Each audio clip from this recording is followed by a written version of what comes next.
Buenos días, bienvenidos a entrevista 930 aquí en Radio Monte Carlo, semana post-electoral. Esto lo vamos a decir, no nos vamos a esconder. Cambió mucho en la agenda que la Corte Electoral no haya proclamado ya al presidente de la República. Cambió mucho, lleva a que por lo menos en algunos comandos haya un poco más de cierta cautela antes de dar declaraciones públicas, de hablar, de algunas personas que prefieren esperar y están en todo su derecho esperar hasta el próximo viernes. Pero los resultados electorales no solamente se viven en el sistema político, dejan sensaciones también en otros organismos, y de eso parte de esta semana nos vamos a encargar, ¿no? A ver cómo en algunos sectores, en algunos actores de la sociedad se interpreta este triunfo del Partido Nacional, en algo que se tiene que confirmar, pero que ya todos sabemos es un hecho. Luis Lacalle Pou va a ser el próximo presidente de los uruguayos, con un escenario muy distinto del previsto en la previa de la segunda vuelta. Por eso recibimos nuevamente a Fernando Pereira, presidente del PIT-CNT, a quien le damos la bienvenida. ¿Cómo le va? Gracias por venir. Muchas gracias por la invitación. Qué jornada la del domingo, ¿no? Sí, apasionante, vibrante y al mismo tiempo alentadora, ¿no?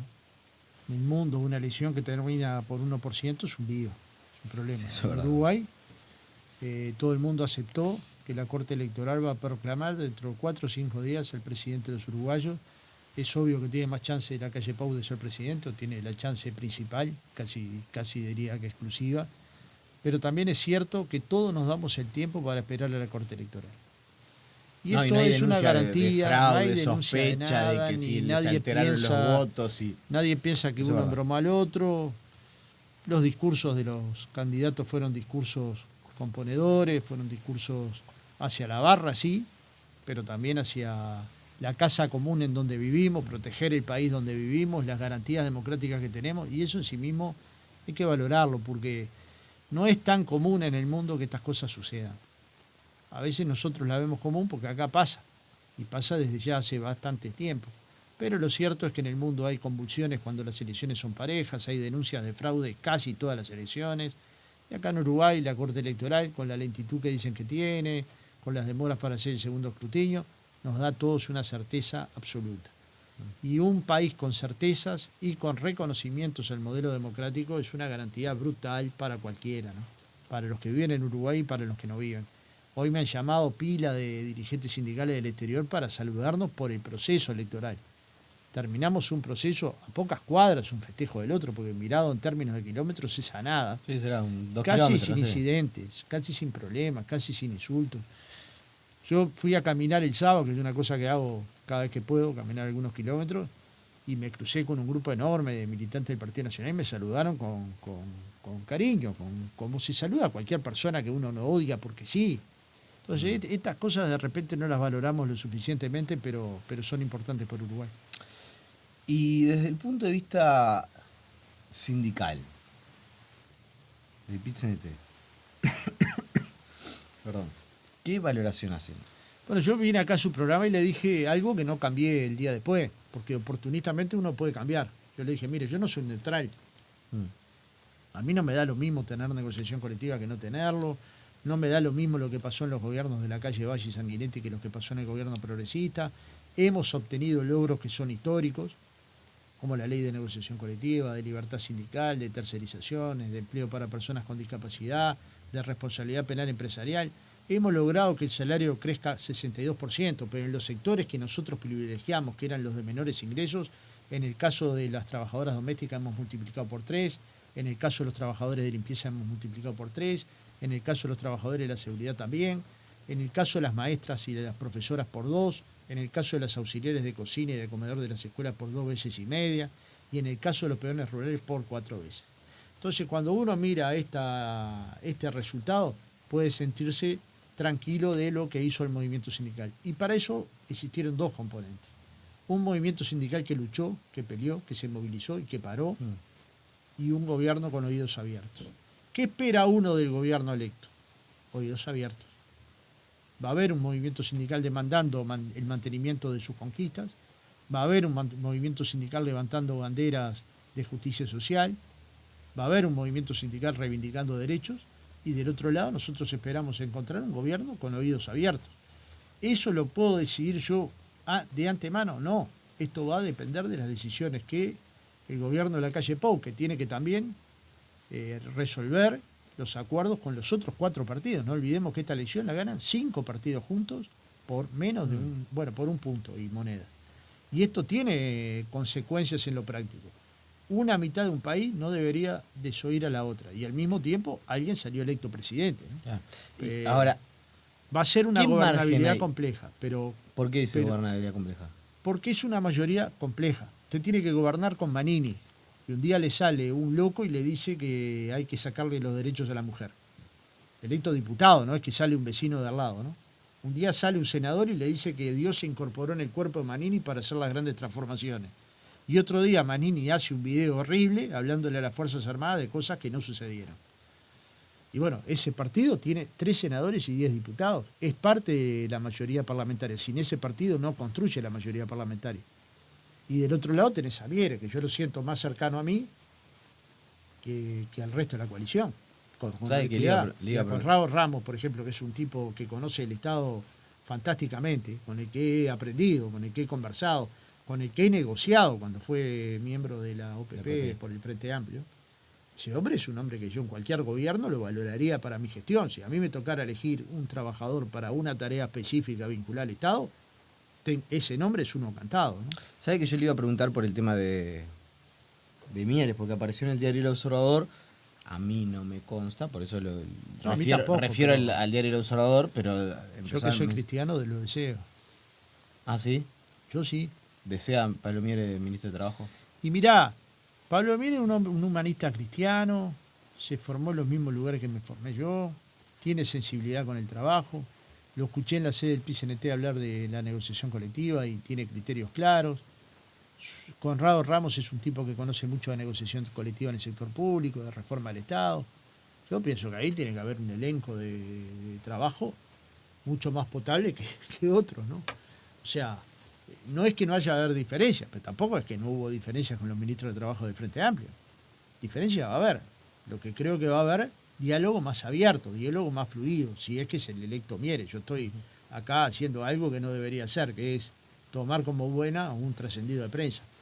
Pero está fijando la posición también. Sí. A ver, porque más allá del trascendido de prensa, que, insisto, no es un dato que yo manejo, pero respeto y mucho a los colegas del Observador, que no se le debe haber ocurrido. No es que los colegas del Observador deben haber puesto en un bollón y sacar un papel y dijeron... el editorial de búsqueda festejando de los empresarios el resultado de la calle en primera vuelta. No es que la CIA los está siguiendo, ¿no? Yo entiendo que hay siempre esa película en la gente. Es que los empresarios le hacen saber a búsqueda lo que hicieron. Entonces... Sí. Entonces, sí. A ver, esto pasa en es todos obvio. lados. No, pasa en todos lados. Cuando vos publicas una información no es que la inventás. No la inventás. En algún... Puede pasar una vez. Alguna Cada excepción puede 500 ser. veces pasa una vez. Capaz que algún periodista inventa algo. Generalmente, en la inmensa mayoría de los casos, te pueden vender fruta podrida, porque eso pero pasa alguien la vendió. Pero alguien la vendió. Tal cual. Entonces, en este caso, yo tengo la máxima confianza que los colegas del Observador sacaron el dato y usted está fijando la posición. Y eso me parece que es fijo importante. Una posición. Esto va a trascender. O sea, lo que usted está diciendo acá... Sí, fijo una posición. ¿Eso quiere decir que la calle tenga que darme bola? Para nada. Digo, conozco a Pablo, le tengo cariño personal, afecto personal, como conozco a Larrañaga y le tengo afecto personal, como conozco a Delgado y le tengo afecto personal, o a Beatriz Argimón. Es decir, los afectos son construcciones que no tienen nada que ver con lo partidario. Ellos saben que voto yo. La gente sabe que voto yo desde los 18 años. Bueno, eso es parte del Uruguay también. Pero ¿no? Esto es parte del Uruguay democrático. Yo he construido afectos con mucha gente del Partido Nacional. De hecho, en mi federación, durante 2 periodos largos, dirigieron, primera figura, un miembro del Partido Nacional. En la primera etapa, un miembro del Movimiento Nacional de Rocha, Héctor Florid. Y después Gustavo Macedo, que 4 años dirigió la Federación de Magisterio. Y de los dos aprendí una barbaridad. Los dos colocaban al sindicato por encima de su posición partidaria. Yo creo que también. Coloco al sindicato por encima de mi participación partidaria. Y esto siempre es valorado por el sistema político uruguayo. No siempre se dice, hay otros que no lo valoran, tipo Julio María Sanguinetti, pero bueno, en el fondo es el articulador de la reacción. Hay otros sectores dentro de la coalición que son mucho más aperturistas con el movimiento sindical que lo que fue Sanguinetti diciendo esa frase famosa, yo nunca perdí una huelga. Sí. Hoy casi que lo sostiene con otras palabras, dice, las corporaciones como Manini y las corporaciones como el movimiento sindical no son adecuadas, comparando dos cosas absolutamente incomparables. En Búsqueda, el pasado jueves sale una entrevista a Sanguinetti. Sí. Y hay un recuadro donde habla de los consejos de salarios, habla de los eventuales cambios que pueda haber en materia de negociación salarial. Y ahí sí, le pregunta por porque la conflictividad, y ahí dice, y bueno, va a haber conflictividad, pero los cambios los tenemos que hacer. Claro, porque él mete en el lío a la calle Pou. Porque de última, el presidente de los uruguayos, si se confirma lo que parece que se va a confirmar, va a ser la calle Pou. Lo que la calle le dice es, vos tenés que meterte en tal lío. El problema es si la calle elige ese lío para meterse. Yo si fuera la calle no elegiría ese camino. Pero no soy la calle. Ojalá no escuche la posición más conservadora que tiene la coalición después de Manini, que es Sanguinetti, ¿no? Sanguinetti tenía dos objetivos. Uno lo cumplió mal. Hacer crecer al Partido Colorado, votó menos que Bordaberry, ¿no? Y el otro lo cumplió apenas por 28.000 votos, que es que ganara la coalición de 5 partidos.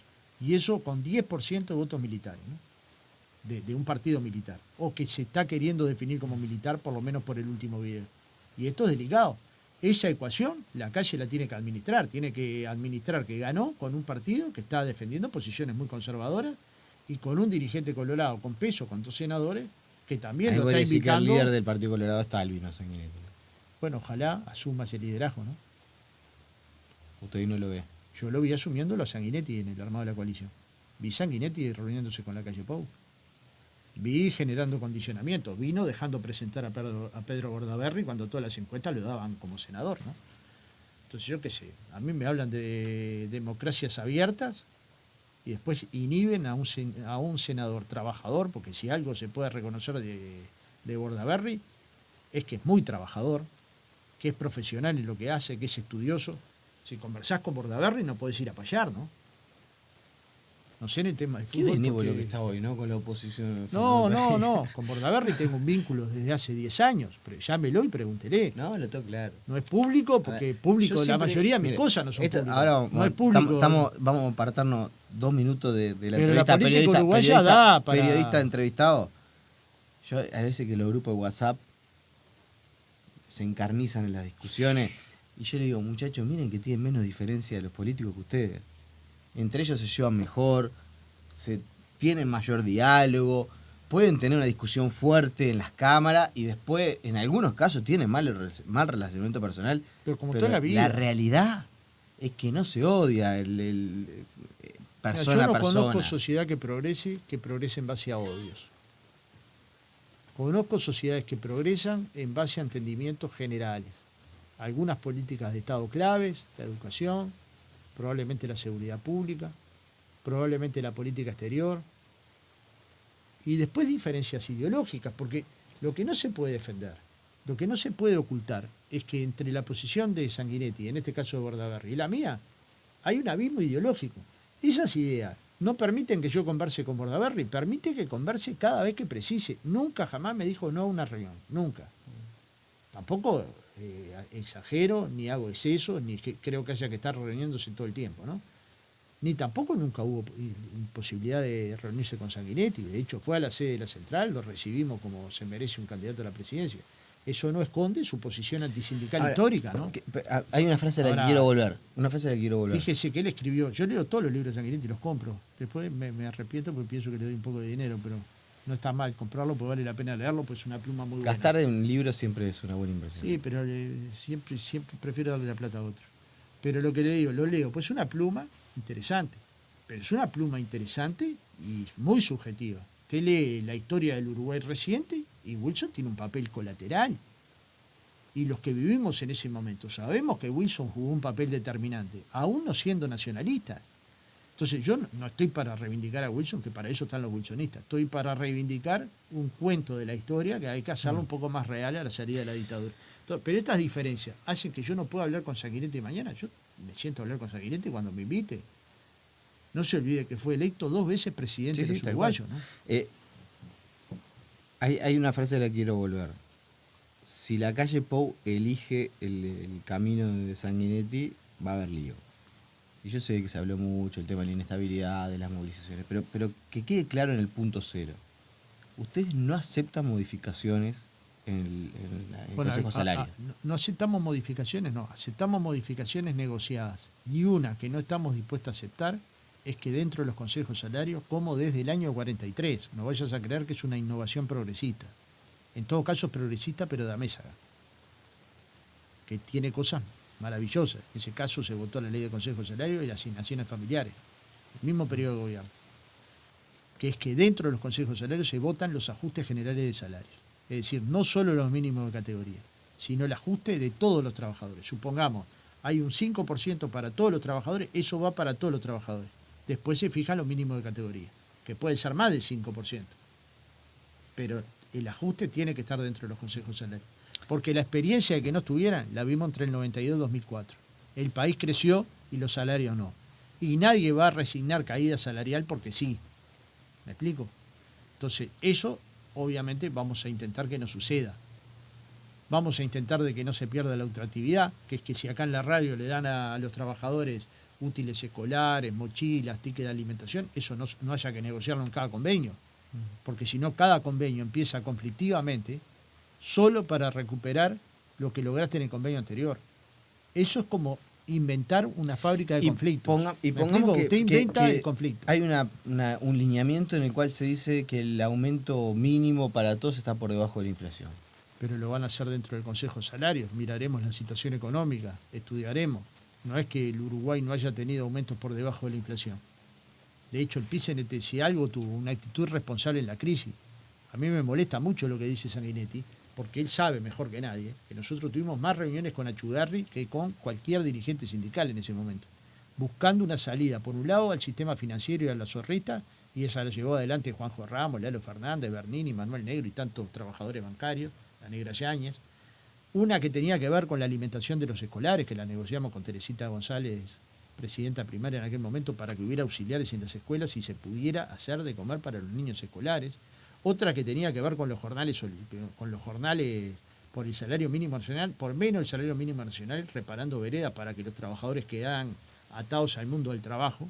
No se nos puede decir que no tuvimos responsabilidad porque negociamos salarios a la baja durante todo ese periodo. Es decir, si la circunstancia te obliga a ese camino, hay que tomarlo. Ahora, lo que no vale es que se aumente la rentabilidad empresarial a costa de que el trabajador de 20.000 pesos baje su salario. Eso no vale. En nuestra jerga eso es embromar al más débil. Entonces, ¿dónde va a colocar las pesas el gobierno electo? Yo parto de la base que las tendría que colocar en proteger al más débil. Si no las coloca ahí, nosotros tenemos que ser el escudo de los débiles. ¿Esto es pronosticar conflictividad? No, porque yo no sé a priori cuáles son las posiciones que va a tomar la calle Pou. Dijo que le iba a pedir una reunión al PIT-CNT. Nosotros se la vamos a dar, ni bien lo proclamen, si quiere conversar informalmente, cuando quiera. Pero si quiere conversar formalmente, ni bien lo proclamen, nosotros estamos abiertos, se lo dijimos al otro día que fue el PIT-CNT. ¿Lo llamaron? Llamado. No, yo lo iba a llamar, pero bueno, me pareció que todo el mundo está diciendo que el resultado, la proclamación la da la Corte Electoral, y es correcto esperar a que la Corte Electoral proclame. Por más que todo indica, yo trabajé mucho en estadística primaria, sé que estas cosas son muy fiables, pero el Uruguay tiene determinados criterios que conviene respetar todos, y todos los están aceptando porque el movimiento sindical va a ser algo diferente. No obstante, está claro que hay una performance de dos partidos políticos o de una coalición en un partido político que lograron una votación admirable, ¿no? Y un modelo democrático admirable. O sea, que mi saludo podría haber sido a los dos o a los partidos para reconocer. El discurso de la calle Pou está bastante claro también que se viene un país bravo, que quizás eso es más por un analista, pero puede haber sido un error del Frente Amplio, que por una mayoría de repente hasta no tan importante desde el punto de vista de las bancas, perdió ese ejercicio negociador en el Parlamento Parlamento y con la gente. Porque hay dos negociaciones que hacer. Una es en el Parlamento, y es tratar de generar mayorías en casi todos los temas. Es verdad que en la mayoría se encontraron, pero esto no queda laudado públicamente. No parece que el 80 y pico % de las leyes se hubieran aprobado por la mayor parte de los parlamentarios. Quedan generar las diferencias. Pero el segundo es cómo te interrelacionás con la gente. si vas a aprobar una ley que va a beneficiar determinado sector de la sociedad, ese sector tiene que comprender la ley. Y eso con el Frente Amplio no pasó. Yo pienso que se perdió contacto con las organizaciones sociales que sustentan el cambio. Porque hay en el Uruguay una enorme cantidad de organizaciones sociales, no necesariamente votantes del Frente Amplio, pero que sustentan la lógica del cambio. Organizaciones del feminismo, del medio ambiente, organizaciones de los derechos humanos. ¿Y eso pasó especialmente en este periodo de gobierno? Organizaciones del movimiento sindical. Yo creo que se descuidó en el último periodo. Sí. Yo pienso que se descuidó un poco.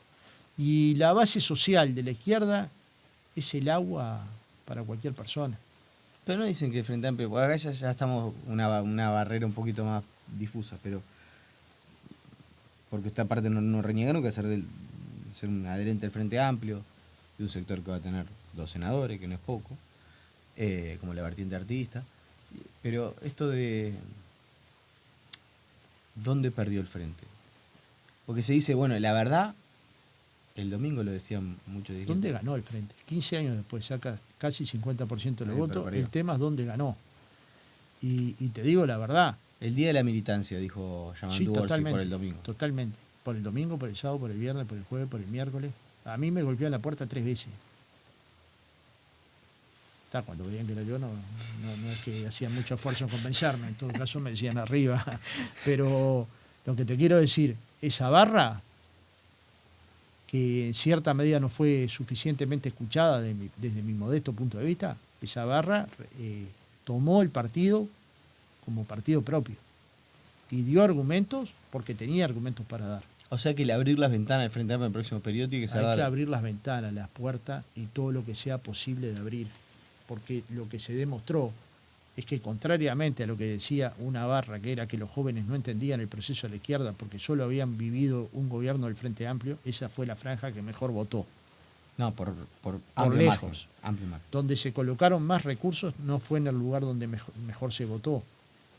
Es decir, lo que hay que poder interpretar son las señales que la gente da. La seguridad es un problema. Y va a ser un problema para la calle Pou. Porque no es que tiene una receta mágica ni en Uruguay ni en el mundo. Pero menos en los países latinoamericanos o tercermundistas. La segunda, la educación. Hoy dieron la escala de primera preocupación seguridad, segunda educación. Bueno, estos temas hay que abordarlos con seriedad, porque no podés resolver la educación sin la participación activa de quienes la ejercen. Maestros y profesores y auxiliares. Que después, y yo sé que ahí, y se nos va a ir la entrevista, usted es parte de un sindicato docente, también es verdad, pero mire de los sindicatos docentes menos pero mire el dato que le voy a dar. guerrero. 185 días de clase hay. Hubo 3 paros el año pasado. ¿A la 2018 o 2019? Sí, 2018. 7 alertas meteorológicas de Inumet. Yo estaría más preocupado por Inumet que por los sindicatos. Está bien, pero ¿entiende? El sindicato porque docente, el usted sindicato de secundaria, da una referencia. Ahora, los otros 20 días, ¿usted sabe por qué faltan esos niños a las escuelas? Porque tienen que cuidar a un hermanito, porque se les inundó la casa, porque no tienen condiciones. Sus hijos van a tener también hay lectura, biblioteca, una agresión que es teatro. lamentable y rechazar una escuela de Paso de la Arena y para la escuela de La Teja, que la familia del laburante de La Teja o de Tres Ombúe, la verdad, le parte al medio que el niño no tenga la escuela, y por una situación que a veces hasta en algún caso fue producto de un tema de desequilibrio emocional y mental del agresor, que no digo que no es justificable, pero te paran todas las escuelas. Pero y ojo, le estoy dando la derecha. Un día que el compañero no sienta dolor cuando el otro es agredido, habremos ganado un día de clase. La familia laburante sin poder pero habremos ganado un día de clase y habremos perdido la solidaridad con los compañeros. Entonces siempre hay que medir, porque el sindicato lo está midiendo. ADEMU Montevideo, me consta, porque lo he hablado con los compañeros, están meditando esta decisión. Pero hay que encontrar una solución para que la escuela sea territorio de paz. Y en cierta medida, tanto el discurso de ADEMU como el discurso de la Federación de Magisterio es instalar que dentro de la escuela solo puede haber territorio de paz. Todos sabemos que el sindicato docente más bélico, llamémoslo así, más guerrero, es ADES Montevideo en secundaria. Y ahí está el tema de las horas, que se reclamó durante años y que cuando se quiso dar no se aceptó. Y ya, digo, una situación de, la verdad, uno se pregunta hasta dónde son representados por todos los... Un día podríamos hacer un programa entero para dedicarlo a los sindicatos docentes. Pero como le decía, Mientras que en los contextos favorables de la escuela pública, unos 170 días los niños van a clase, en los contextos desfavorables, 135. Esto es el abismo, no si un día no va un maestro por agresión. Hay 40 días de diferencia entre el contexto crítico y el contexto favorable. Cuando debería ser al revés. Y eso nos tiene que desgarrar a vos, a mí, al vecino. Sí.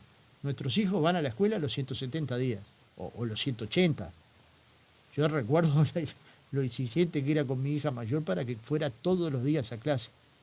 Incluso alguna vez fui reprochado por semejante severidad. Pero fue, y se formó en nuestra escuela pública y de buena manera.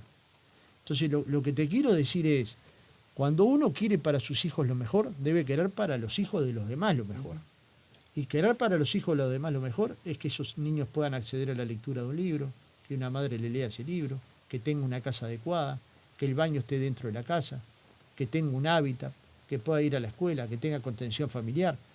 Estos niños no votan, pero son parte de la pobreza cultural y económica del país. 17.8% hay de pobreza infantil y 8% de pobreza. Entonces, hay el doble de pobreza en los niños que en los adultos. Y no nos mata. Vote a quien hayas votado. Sí. Vayas votado a la calle Pou, Martínez, claro. ¿No nos mata? La última, para que quede claro. Cuando la Corte proclame la calle Pou, usted lo va a llamar. Por supuesto. Y le dan la entrevista ni bien la calle Pou se la pide. En el mismo momento. Sin ninguna duda. El Uruguay democrático requiere de diálogo, de conversación y de negociación. Y también de que la palabra vale. Nosotros le dijimos a la calle Pou, y hoy lo volvemos a repetir, íbamos a tener entrevista ganando la calle Pou o perdiendo la calle Pou. Porque no se trata solo de tener la entrevista con el que gana la elección. Un Uruguay de dos mitades, como viene siendo hace un tiempo importante, hay que hablar con las dos mitades y tender puentes hacia las dos mitades. Y por suerte, nosotros tenemos gente en todos los sectores, menos en Cabildo Abierto, porque en verdad es una cosa muy nueva, muy sui generis, y hasta ahora de dudosa fe democrática, ¿no? Hasta ahora. Ojalá esto se recambie, pero no lo vi retractarse a Manini de ese video. No vi a Manini condenar la editorial de Nación del círculo militar. No la vi repudiar. Y hay cosas que hay que repudiar. Parece que un coronel retirado amenazando a Dios y todo el mundo que no va a pasar lo del 73. Yo me imagino que una cosa de esa tiene que terminar en un proceso. Digamos, yo puedo sentir miedo, mirá que me da miro el video y me da miedo.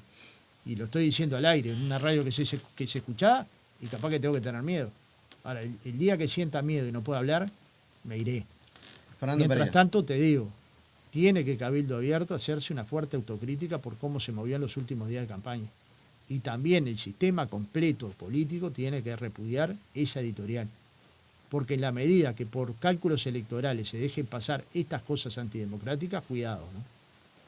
Fernando Pereira, agradecemos por su presencia y bueno, volveremos a convocarlo. A las órdenes. Con usted nos reencontramos mañana en una entrevista 930. Que pasen bien, chau.